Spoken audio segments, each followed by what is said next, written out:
بالقرآن الكريم بيقولوا نعم.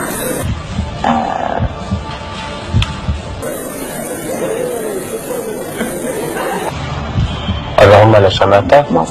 لا شيء. لا معلش قولها تاني. أنا توني راجعة من العمرة.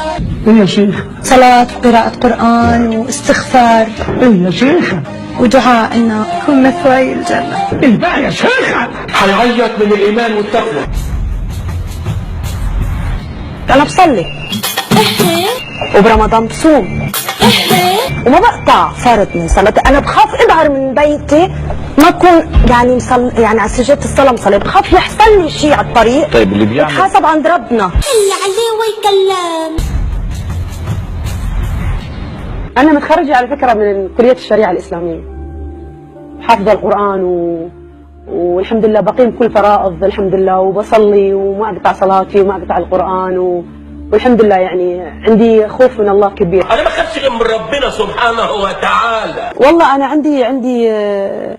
عندي إحساس في يوم من الأيام حكون داعية. قلبك عامر بالإيمان. حتى تشوفني على فيسبوك تلاقيني على طول أنزل أحاديث،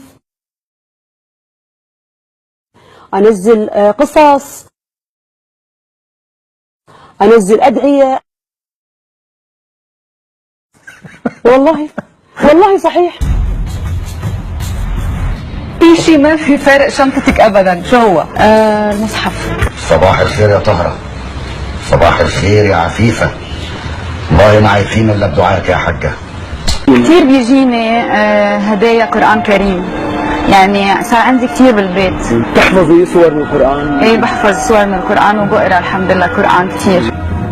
سيد الرئيس مش فيلم الشهدة اللي هي في قول بيقول اذا ابتليتم بالمعاصي فاستتروا. انت ما عندك شيء منه. لا انا ما عندكش معاصي. لا معلش انا ايه الغلط اللي عندي؟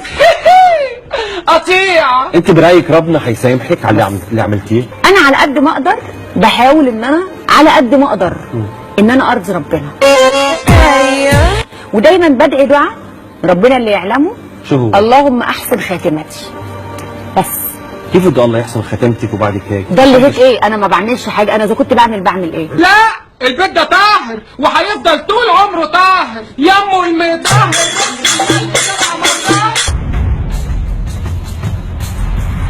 نادمة انك اخترتي مهنة؟ لا مش نادمة خالص، لا مش نادمة، بالعكس بحبه جدا، ولغاية لما اموت هقول لربنا انا بحب الرقص الشرقي. يا سلام فرحان قوي.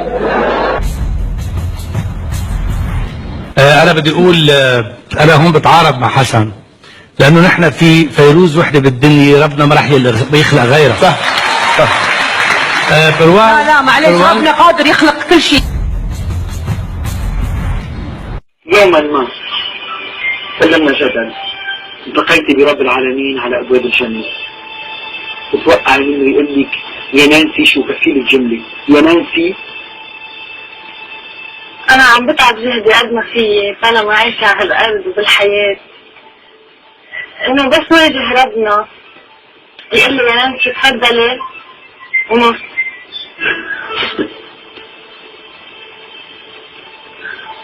عجبني عم بحكي. لا واثقة من نفسيها مش واخد بالها كده.